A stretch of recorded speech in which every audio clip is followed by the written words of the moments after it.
ಕಣ್ಮಣಿ ನೀನು ಏಕವನೆ ಏನ್ ಮಾಮ ಇದು? What's happening? ಲಗ್ ಮಾಡು ಬೆರಳು ಹಂಗೆಲ್ಲ ಮಾತಾಡ್ಬಾರ್ದು ಹಂಗೆಲ್ಲ. ಏನಿಲ್ಲಪ್ಪ, ನೀನು ಗೆದ್ದಿದ್ದನ್ನ ನಿನ್ನ ಮಾವ ನಾನು ಸೆಲೆಬ್ರೇಟ್ ಮಾಡ್ಕೊಂತ. ಸೆಲೆಬ್ರೇಷನ್ ಕಣ್ಮಣಿ ನೋಡ್ಕೊಂಡು ಆಡೋದ್ರ ಜೊತೆನಾ? ಅಯ್ಯ ಈ ಗೀತಾ ಮನೇಲಿದ್ದಾಗ ಈ ಕಣ್ಮಣಿ ಜೊತೆ ಒಂದು ಮಾತಾಡಕ್ ಆಗ್ತಿರ್ಲಿಲ್ಲ ಗೊತ್ತಾ? ಅಂದ್ರೆ ಅಂದ್ರೆ ಅದೇ ಕೆಲ್ಸದವಳ ಜೊತೆ ಒಂದು ಕಾಫಿ ಕೇಳೋಕ್ಕೂ ಆ ಗೀತಾನ ಪರ್ಮಿಷನ್ ಬೇಕಿತ್ತು ವಿಜಿ. ಈಗ ಕಾಫಿ ಏನು, ಊಟನೂ ಕೇಳ್ಬೋದು ಬೇಕಾದ್ರೆ. ಇದಕ್ಕೆಲ್ಲ ಕಾರಣ ನೀನು ವಿಜಿ. ನಿನ್ನ ಗೆಲುವಲ್ಲಿ ನೀನು ಮಾತ್ರ ಗೆದ್ದಿದ್ದಲ್ಲ, ನಾನು ಗೆದ್ದಿದ್ದೀನಿ. ನನ್ನ ತಂಗಿಯಮ್ಮನು ಗೆದ್ದಿದ್ದಾಳೆ. ಈ ಮನೆಯಲ್ಲಿ ನಮ್ಮ ಸರ್ವ ಸ್ವತಂತ್ರನು ಗೆದ್ದಿದೆ.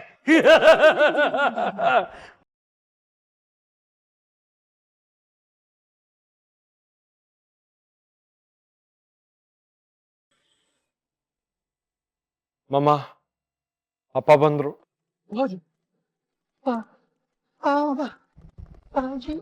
ತಂಗೆಮ್ಮ ತಂಗೆಮ್ಮ ತಂಗೆಮ್ಮ, ಇವಳೆಲ್ಲ ಹೋಗಿದ್ದಾಳೆ? ಈ ಮನೇಲಿ ಒಂದು 18 ಕೋಣೆ ಇದೆ, ಯಾವ ಕೋಣೆಯಲ್ಲಿ ಯಾರು ಇರ್ತಾರೆ ಅಂತ ಗೊತ್ತಾಗ್ತಿಲ್ಲ. ತಂಗೆಮ್ಮ, ಅಯ್ಯೋ ಇವಳು ಇಲ್ಲಿಂದಲೇ ಬರ್ತಾ ಇದ್ದಾಳೆ. ಎಲ್ಲೇ ಇದ್ಯಾ ತಂಗೆಮ್ಮ? ಬಾವಾಜಿ ಬಂದ್ರು. ಬರ್ಲಿ ಬಿಡೋಣ, ನೀನ್ ಯಾಕೆ ಗಾಬರಿ ಆಗ್ತಿದ್ಯಾ? ಮ್ಯಾನೇಜ್ ಮಾಡೋದಕ್ ನಾನಿಲ್ವಾ? ಅಲ್ಲ ತಂಗೆವಾ, ಬಾವುಜಿ ಸಿಟ್ಟಲ್ಲಿ ಕೊತ ಕೊತ ಕೊತ ಕೊತ ಅಂತ ಕುದೀತಿರ್ತಾರೆ. ಆ ಸಿಟ್ಟಿಗೊಂದು ಬೇರೆ ದಿಕ್ಕು ತೋರಿಸ್ತೀನಿ. ನೀನ್ ಆಡೋ ಮಾತಿಗೆ ತಾಳ ಹಾಕು ಸಾಕು. ನಡಿ, ನೀನು ಹೇಳೋದಿಚ್ಚ, ನಾನು ಮಾಡೋದಿಚ್ಚ. ನೀನು ಅಂತ ಆಲಾಪ ಶುರು ಮಾಡು ತಂಗೆಮ್ಮ. ತಾಳ ಯಾಕೆ, ವೈಲಿನ ಕುಯ್ದು ಬಿಡ್ತೀನಿ. ಅಮ್ಮ, ವಿಜಿ, ನಾನಿದ್ದೀನಿ, ಡೋಂಟ್ ವರಿ.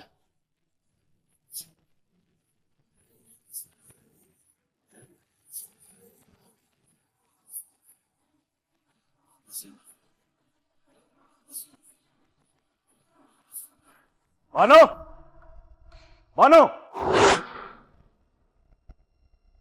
ವಿಜಯ್,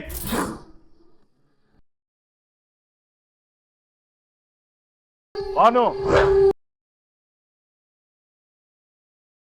ವಿಜಯ್. ಬಾವುಜಿ ನೋಡಿ, ನಾವೆಲ್ಲ ಇಲ್ಲೇ ಇದ್ದೀವಿ. ಮಾಡಬಾರ್ದು ಕೆಲಸ ಮಾಡಿ ಎಲ್ಲರೂ ಆರಾಮಾಗಿ ಕೂತಿದ್ದೀರಾ ಅಲ್ವಾ? ಈ ಮನೆಯಲ್ಲಿ ಏನ್ ನಡೀತಾ ಇದೆ? ನಾನು ಇಲ್ದೇ ಇರೋ ಹೊತ್ತಲ್ಲಿ ಪ್ರೆಸ್ನವರು ಈ ಮನೆಗೆ ಬರೋದು ಅಂದ್ರೆ ಏನು? ವಿಜಿ ಬಾಯಿಗೆ ಬಂದಾಗ ಮಾತಾಡೋದು ಅಂದ್ರೆ ಏನು? ಈ ಮನೆ ಗೀತಾ ಬಿಟ್ಟು ಹೊರಗಡೆ ಹೋಗೋದು ಅಂದ್ರೆ ಏನು?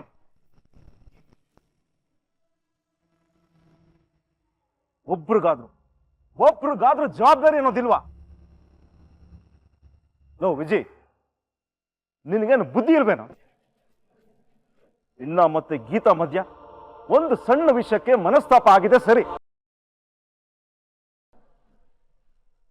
ಹಾಗಂತ ಈ ರೀತಿ.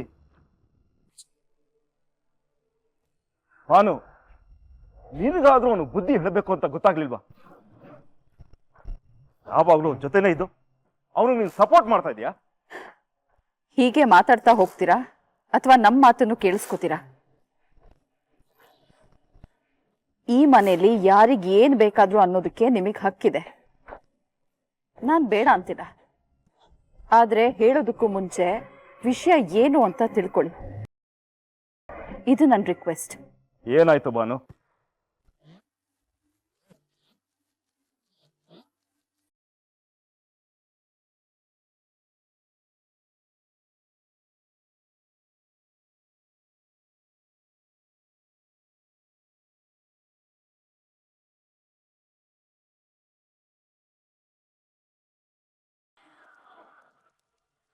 ಭಾನು, ನೀನ್ ಯಾಕೆ ಅಳ್ತಾ ಇದೀಯಾ?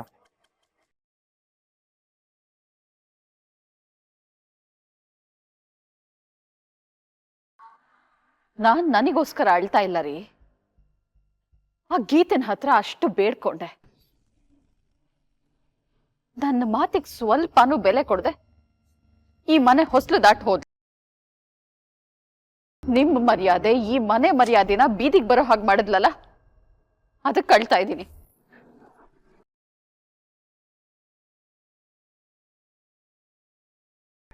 ಅಂದ್ರೆ ಹೂವಾಜಿ, ಇದೆಲ್ಲ ಆಗಿದ್ದ ಅವಳಿಂದಲೇ. ಗೀತಾಗ್ ನನ್ ಜೊತೆ ಸಂಸಾರ ಮಾಡಕ್ಕೆ ಇಷ್ಟ ಇಲ್ವಂತೆ ಅಪ್ಪ. ಯಾಕೆ? ಯಾಕಂದ್ರೆ ಅವಳಿಗೆ ಈ ಮನೆಯಲ್ಲಿ ಒಂದು ಪೊಸಿಷನ್ ಬೇಕಂತೆ. ಎಲ್ರು ಗೀತನ್ ಕೈ ಕೆಳಗಡೆ ಆಳ್ಗಳಾಗಿರ್ಬೇಕಂತೆ. ಈ ಮನೆ ಬೀಗದ ಕೈ ಅವಳ ಕೈಯಲ್ಲಿ ಇರ್ಬೇಕಂತೆ. ನನಗ್ ವಯಸ್ಸಾಯ್ತಂತೆ, ನಾನೊಂದ್ ಮೂಲೆಯಲ್ಲಿ ಬಿದ್ದಿರ್ಬೇಕಂತೆ.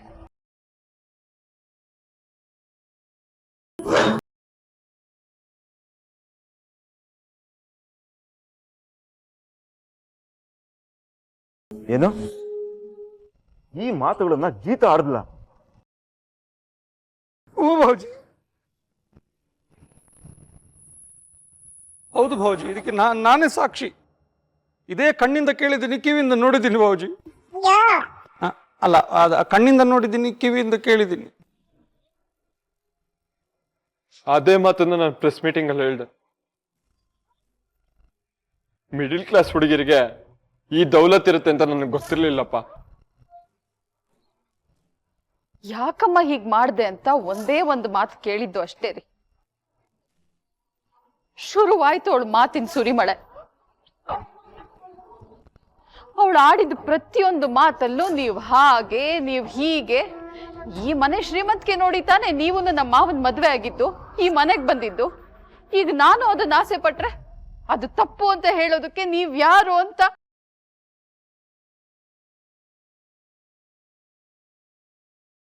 ಒಂದೇ ಸಮನೆ ಮಾತಾಡ್ತಾನೆ ಹೋದ್ಲು ಭಾವಜಿ, ವಟ ವಟ ವಟ ವಟ ಅಂತ. ಫುಲ್ ಸ್ಟಾಪೇ ಇಲ್ಲ. ನನ್ನ ತಂಗಿಯಮ್ಮನಿಗೆ ಮಾತಾಡಕ್ ಪಾಪ ಒಂದು ಅವಕಾಶ ಸಿಗ್ಲಿಲ್ಲ ಭಾವಜಿ. ಕೊನೆಗೆ ತಂಗಿಯಮ್ಮನೆ ಅವಳಿಗೆ ಕೈ ಮುಗಿದು, ತಗೊಮ್ಮ ಮನೆ ಬಿಗದ ಕೈನು ತಗೋ, ನೀನು ಹೇಳ್ದಂಗೆ ನಾನು ಇಡ್ತೀನಿ ಹೇಳ್ಬಿಟ್ಟು ಅವಳ ಕಾಲು ಹಿಡಿಯಕ್ಕೆ ಹೊರಟ್ಲು ಭಾವಜಿ. ಆದ್ರೂ ದೊಡ್ಡ ದೊಡ್ಡ ದೊಡ್ಡ ದೊಡ್ಡ ಹೋಗೇ ಬಿಟ್ಲು ಅವಳು, ಕೊಬ್ಬ ಭಾವಜಿ ಅವಳಿಗೆ. ನಿಮ್ಮ ಭಿಕ್ಷೆ ನಮಗ್ ಬೇಕಾಗಿಲ್ಲ ಅಂತ ಬೈದು ಹೋದ್ಲಪ್ಪ.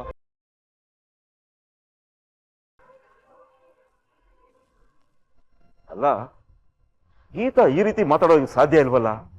ಅಂದ್ರೆ ನಿಮಗೆ ನಮ್ಮೇಲೆ ನಂಬಿಕೆ ಬರ್ತಾ ಇಲ್ವಾ? ನಾನ್ ಸುಳ್ಳು ಹೇಳೋದಕ್ ಸಾಧ್ಯನಾ ರೀ? ನಾನು ಕೇಳಿದ್ದು. ಪರವಾಗಿಲ್ಲ ಅನ್ನಿ. ನೆನ್ನೆ ಮೊನ್ನೆ ಬಂದೋಡು ಅಂದ್ ಹೋಗಿದ್ದಾಯ್ತು. ನನ್ನನ್ನು ಕಟ್ಕೊಂಡು ಎಷ್ಟು ವರ್ಷ ನನ್ನನ್ನು ನೋಡಿದೀರಾ. ನಾನು ಏನು ಅಂತ ನಿಮಗ್ ಚೆನ್ನಾಗ್ ಗೊತ್ತು. ಆದ್ರೂ ಅನ್ಬೇಕು ಅನ್ಸಿದ್ರೆ ಅನ್ನಿ, ಪರವಾಗಿಲ್ಲ.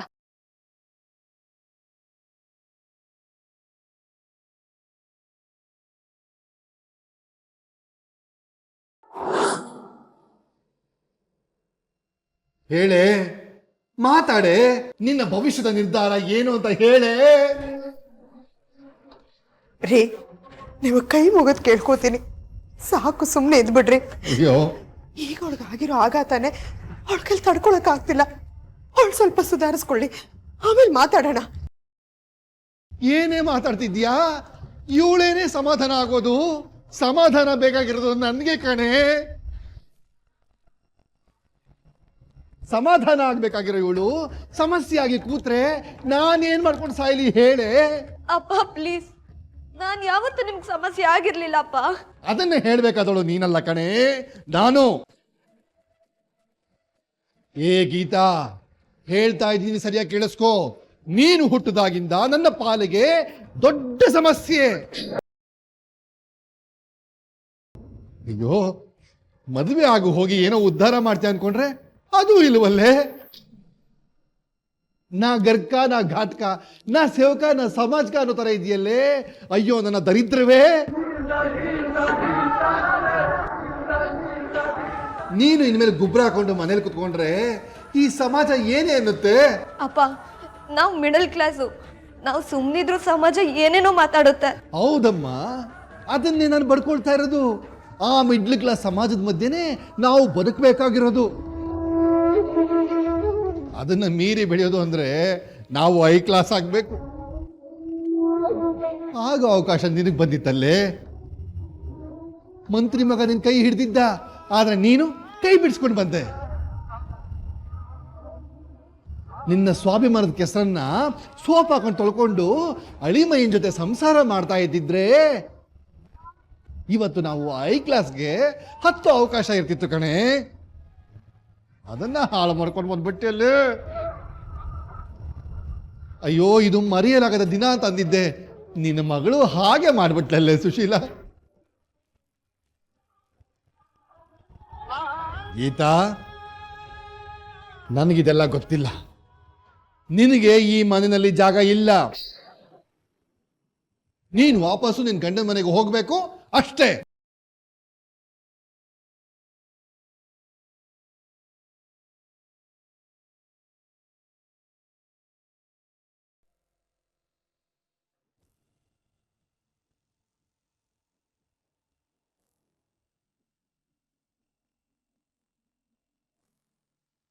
ಭಾನು, ನೀನ್ ಸಮಾಧಾನ ಮಾಡ್ಕೋ.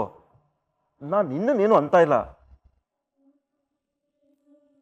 ನಾನು ಕೇಳ್ತಾ ಇರೋದು ಪ್ರಶ್ನೆ ಒಂದೇ. ಮನೆಯಲ್ಲಿ ಏನೋ ನಡೀತು, ಒಬ್ರಿಗೊಬ್ರಿಗೆ ಮನಸ್ತಾಪ ಆಯ್ತು. ಹಾಗಂತ ಈ ಮನೆ ಯಜಮಾನ ಅಂತ ನಾನಿಲ್ವಾ? ನಾನು ಬರೋರ್ಗೂ ಕಾಯೋದಿಕ್ಕಾಗೋದಿಲ್ವಾ? ಅಥವಾ ನನಗೆ ಫೋನ್ ಮಾಡಿ ಈ ತರ ವಿಷಯ ಅಂತ ಹೇಳೋದಿಕ್ಕಾಗೋದಿಲ್ವಾ? ಮನೆ ವಿಷಯ 4 ಗೋಡೆಗಳ ಮಧ್ಯೆ ಇರಬೇಕು ಅನ್ನೋ ನಿಮ್ಗೆ ಯಾರಿಗೂ ಪ್ರಜ್ಞೆ ಅನ್ನೋದಿಲ್ವಾ? ನಿಮ್ಮಷ್ಟಕ್ಕೆ ನೀವೇ ಎಲ್ಲಾನು ತೀರ್ಮಾನ ಮಾಡ್ಕೊಂಡು ಪ್ರಶ್ನೆ ಕರ್ಸ್ಬಿಟ್ರಿ ಅಲ್ವಾ? ನಾವ್ ಎಲ್ರಿ ಕರ್ಸಿದ್ವಿ? ನಾವಲ್ಲ ಭಾವಜಿ, ಅದ್ರ ವ್ಯವಸ್ಥೆನ ಮೊದಲೇ ಗೀತಾ ಕಡೆಯಿಂದ ಆಗಿತ್ತು ಭಾವಜಿ. ಏನ್ ಹೇಳ್ತಾ ಇದೆಯಾ ಸಿತಾರ? ಸತ್ಯ ಅಪ್ಪ. ಹ್ಞೂ ಭಾವಜಿ, ಇವಳು ಜಗಳ ಮುಗಿಸ್ಕೊಂಡು ಹಿಂಗ್ ಹೋಗಿದ್ದೆ ತಡ. ಅದೆಲ್ಲಿದ್ರೂ ಗೊತ್ತಿಲ್ಲ ಭಾವಜಿ. 10 ಕಡೆಯಿಂದ ದೊಡ್ಡ ದೊಡ್ಡ ದೊಡ್ಡ ದೊಡ್ಡ ಅಂತ ಬಂದ್ರು, ಕ್ಯಾಮ್ರಾ ಮೈಕ್ ಹಿಡ್ಕೊಂಡು ಮೀಡಿಯಾದವರು. ಪಾಪ ಅದೇ ಸಿಟ್ಟಲ್ಲಿ ವಿಜಿ ಮೀಡಿಯಾದವ್ರ ಮುಂದೆ ಇರೋ ಸತ್ಯನ ಹೇಳ್ತಾ ಹೋದ. ಸಾರಿ ಅಪ್ಪ. ಈ ಮನೇಲಿ ಬದುಕಕ್ ಯೋಗ್ಯತೆ ಇಲ್ದಿರೋ ಒಂದು ಹೆಣ್ಣನ್ನ ನಾನು ಹೆಂಡತಿಯಾಗಿ ಸ್ವೀಕರಿಸಿ ಈ ಮನೆ ಸೊಸೆಯಾಗಿಸಿ ತಪ್ಪು ಮಾಡ್ಬಿಟ್ಟೆ. ಒಂದು ವಿಷಯ ನೆನ್ಪಿದ್ಯೇನ್ರಿ? ಈ ಮನೆಗ್ ಬಂದಾಗ ಹೊಸ್ಲು ಮೇಲೆ ಸೇರಿಟ್ಟು ತಾನೇ ಒತ್ಕೊಂಡು ಬಂದು ನಿಮ್ ಮುಂದೆ ನಿಂತಾಗ ಪ್ರೆಸ್ಸು ಮೀಡಿಯಾದವ್ರನ್ನ ಕರೆಸ್ದವಳು ಅವಳೇ. ಇವತ್ತು ಅವಳು ಹೋಗುವಾಗ ಅದೇ ಪ್ರೆಸ್ಸು ಮೀಡಿಯಾದವ್ರನ್ನ ಕರೆಸ್ದವಳು ಅವಳೇ. ಅಂದ್ರೆ ನಿಮ್ಮ ಮರ್ಯಾದೆ, ಈ ಮನೆ ಮರ್ಯಾದೆ ಇಡೀ ರಾಜ್ಯದ ಜನತೆ ಮುಂದೆ ಹರಾಜ್ ಹಾಕಿದಾಳೆ.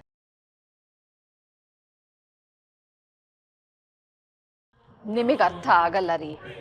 ಬೆಳ್ಳಗಿರೋದೆಲ್ಲ ಹಾಲು ಅಂದ್ಕೊಂಡ್ಬಿಡ್ತೀರಾ.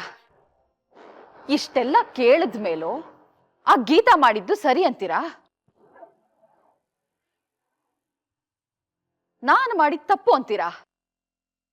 ಈಗ ಹೇಳಿ, ಆ ಗೀತಾ ಬಗ್ಗೆ ನಿಮ್ಮ ಅಭಿಪ್ರಾಯ ಏನು ಹೇಳಿ.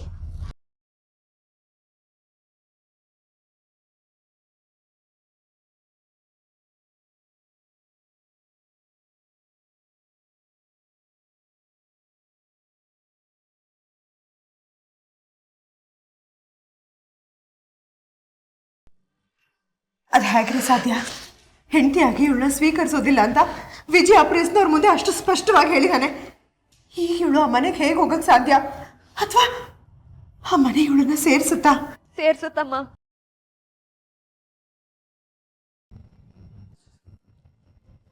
ಅಪ್ಪನ್ ಸಮಾಧಾನಕ್ಕಾಗ್ಲಿ, ನಾನ್ ಸೇರ್ ತೀರ್ಸ್ಕೊಳಕ್ಕಾಗ್ಲಿ ಆ ಮನೆಗೆ ಹೋಗ್ತಿದ್ದೀನಿ ಅಂತ ಹೇಳ್ತಿಲ್ಲ. ಈಗ ಈ ಮುಖಕ್ಕೆ ಅಂಟ್ಕೊಂಡಿರೋ ಮಸಿನ ಅಳಿಸ್ಬೇಕಂದ್ರೆ ನಾನು ಆ ಮನೆಗೆ ಹೋಗ್ಲೇಬೇಕು. ಓಹೋ, ಇಷ್ಟು ದಿನ ನೀನು ಮಾಡ್ಕೊಂಡು ಬಂದಿರೋ ಗನಂಧಾರಿ ಕೆಲಸಕ್ಕೆ ನೀನು ಹೋದ ತಕ್ಷಣ ಮನೆಯವರು ಟಿಶ್ಯೂ ಪೇಪರ್ ತಗೊಂಡು ನಿನ್ನ ಮುಖನ ಒರೆಸ್ಬಿಡ್ತಾರೋ? ಹೋಗೋ ದಾರಿ ಎಲ್ಲ ಬಂದಾಗಿದೆ. ಆದ್ರೆ ಒಂದ್ ದಾರಿ ಹಾಗೇ ಇದೆ. ಈ ಸಮಾಜಕ್ಕೆ ವಿಜಿ 1000 ಸುಳ್ಳು ಹೇಳಿರ್ಬೋದು. ಅದು ನಂಬೋ ಇಂಥ ಅಪ್ಪನಂತ ಲಕ್ಷ ಜನ ಇರ್ಬೋದು.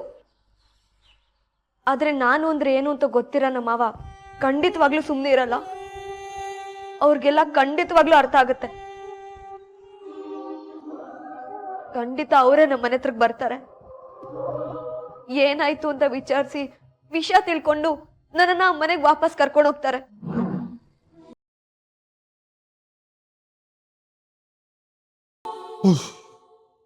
ಗೀತಾ, ಈಗ ಸ್ವಲ್ಪ ಸಮಾಧಾನ ಆಯಿತು. ಅಂತೂ ನೀನು ಆ ಮನೆಗೆ ಹೋಗೋದಕ್ಕೆ ಒಂದು ಬಾಗಿಲು ತೆರೆದಿದೆ ಅಂತ ಆಯ್ತು. ಏ ಸುಶೀಲಾ, ಹೋಗಿ 2 ಲೋಟ ಕಾಫಿ ಮಾಡ್ಕೊಂಡು ಬಾರೆ. ನನಗೊಂದು ಲೋಟ ಕೊಡು, ಅವಳಿಗೂ ಒಂದು ಲೋಟ ಕೊಡು. ಹೇಗಿದ್ರು ಅವ್ರ ಮಾವ ಸೂರ್ಯಪ್ರಕಾಶ್ ಬರೋವರೆಗೂ ಕಾಯ್ಬೇಕಲ್ಲ.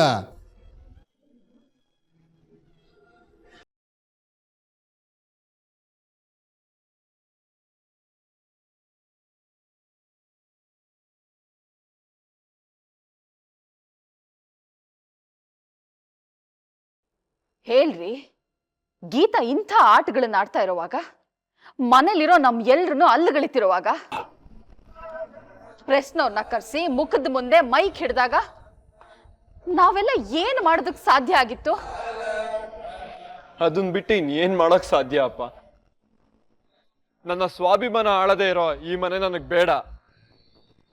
ನನ್ನ ಮಾತು ಕೇಳ್ದೆ ಅಮ್ಮನಿಗೆ ಜೇ ಅಂತಿರೋ ಗಂಡ ನನಗ್ ಬೇಡ. ಈ ಮನೆ ಬೀಗದ ಕೈ ಸಿಗದೆ ಇರುವಾಗ ಈ ಮನೆನೇ ಬೇಡ, ಸಂಬಂಧನ ಕತ್ತರಿಸ್ಕೊಂಡು ಹೋಗ್ತೀನಿ ಅಂತ ಹೋಗ್ಬಿಟ್ಲಪ್ಪ. ಶತ್ರುಗಳಿಗೂ ಹೊಟ್ಟೆ ತುಂಬ ಊಟ ಹಾಕಿ ಹೊಟ್ಟೆ ತುಂಬುತ್ತಾ ಅಂತ ಕೇಳೋವಂಥ ಗುಣ ನಿಮ್ದು ಭಾವಜಿ. ಆದ್ರೆ ಅವಳು ಹಂಗಲ್ಲ ಭಾವಜಿ, ತಿಂದನ್ನದ ಋಣ ಮರೆಯೋ ಹುಡುಗಿ ಅವಳು. ಅದೆಲ್ಲಿಂದ ಕರ್ಕೊಂಡ್ಬಂದಿಯ ನೀನು? ನಂಗೆ ಅವಳು ಹೋಗಿದ್ದೆ ಸರಿ ಅನ್ಸುತ್ತೆ ಭಾವಜಿ. ಅವಳು ಈ ಮನೆಯ ಕಪ್ಪು ಚುಕ್ಕೆ ಭಾವಜಿ, ಈ ಮನೆಯ ತಪ್ಪು ಚುಕ್ಕೆ ಅವಳು. ಅವಳು ಈ ಮನೆಯ ರಂಗೋಲಿಲಿ ಇಲ್ಲದೆ ಇರೋದೇ ವಾಸಿ. ಏನಂತೀರ ಭಾವಜಿ? ಅಲ್ಲ, ನೀವು ಹೇಳ್ತಾ ಇರೋದು ಸರಿನೇ. ಆದ್ರೆ ಗೀತಾ ಇಂಥ ಕೆಲಸ ಮಾಡ್ತಾಳೆ ಅನ್ನೋದನ್ನ ನನಗೆ ನಂಬೋದಿಕ್ ಸಾಧ್ಯನೇ ಇಲ್ಲ. ಯಾವ್ದಕ್ಕೂ ಒಂದ್ಸಲಿ ಹೋಗಿ ನಾನೇ ಅವಳ ಹತ್ರ ಮಾತಾಡಿ ಬರ್ತೀನಿ.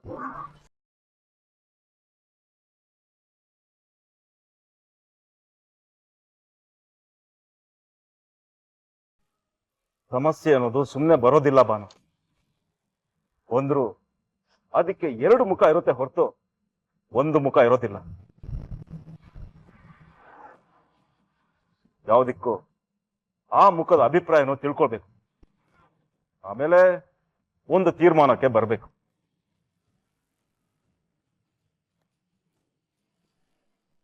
ಹೌದು ಯಜಮಾನ್ರೆ, ನೀವ್ ಹೇಳ್ತಾ ಇರೋದೇ ಸರಿ. ಇನ್ನು ಯಾಕೆ ತಡ ಮಾಡ್ತಾ ಇದ್ದೀರಾ? ಹೋಗಿ.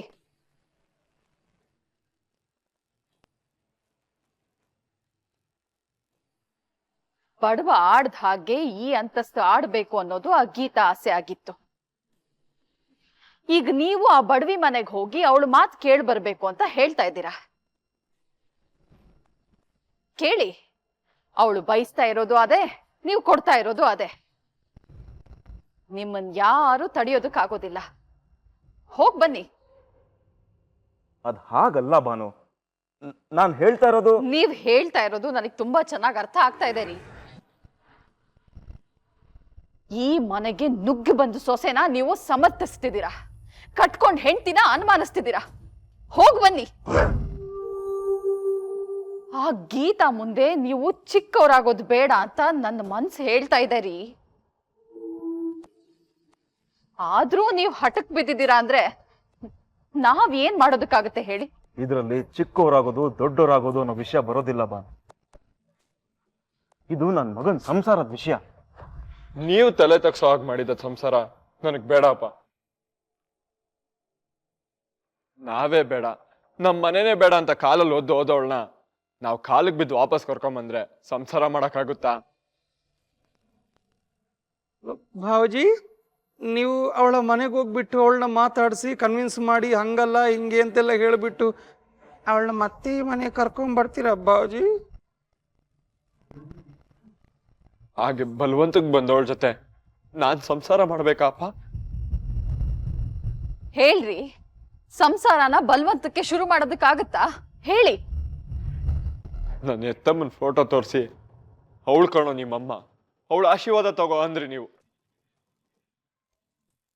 ನಾನು ಅವಾಗ ಬಿದ್ದಿರೋದು ಈ ಅಮ್ಮನ ಕಾಲಿಗೆ, ತಗೊಂಡಿರೋದು ಈ ಅಮ್ಮನ ಆಶೀರ್ವಾದ. ಇಂಥ ಅಮ್ಮನಿಗೆ ಬಾಯಿಗೆ ಬಂದಾಗ ಮಾತಾಡೋಗಿರೋ ಆ ಹೆಣ್ಣಿಗೆ ನನ್ ಬದುಕಲ್ಲಿ ಯಾಕಪ್ಪ ಬೆಲೆ ಕೊಡ್ಬೇಕು? ಪ್ಲೀಸ್ ರೀ, ನಿಮಗೆ ದಯವಿಟ್ಟು ಕೈ ಮುಗಿತೀನಿ. ನೀವು ಅವಳ ಮುಂದೆ ಚಿಕ್ಕವ್ರಾಗ್ಬೇಡ್ರಿ. ನಿಮ್ ಮರ್ಯಾದೆನ್ ತಗೊಂಡು ಅವಳು ಕಾಲು ಬುಡದಲ್ಲಿ ಹಾಕ್ಬೇಡಿ. ನನ್ನ ಗಂಡ ಹೋಗಿ ಇನ್ನೊಬ್ರ ಮುಂದೆ ತಲೆ ತಗ್ಸ್ ನಿಲ್ಲೋದು ನನಗಿಷ್ಟ ಇಲ್ಲ. ಇಷ್ಟೆಲ್ಲ ಆದ್ಮೇಲೂ ನಿಮಗೆ ಅವಳೇ ದೊಡ್ಡವಳು, ಅವಳೇ ಮುಖ್ಯ, ನಾವೆಲ್ಲ ಏನು ಅಲ್ಲ ಅಂತ ಅನ್ಸಿದ್ರೆ ನಿಮ್ಮನ್ನ ನಾವು ಫೋರ್ಸ್ ಮಾಡಲ್ಲ. ಇಷ್ಟ ಬಂದ ಹಾಗೆ ಮಾಡಿ.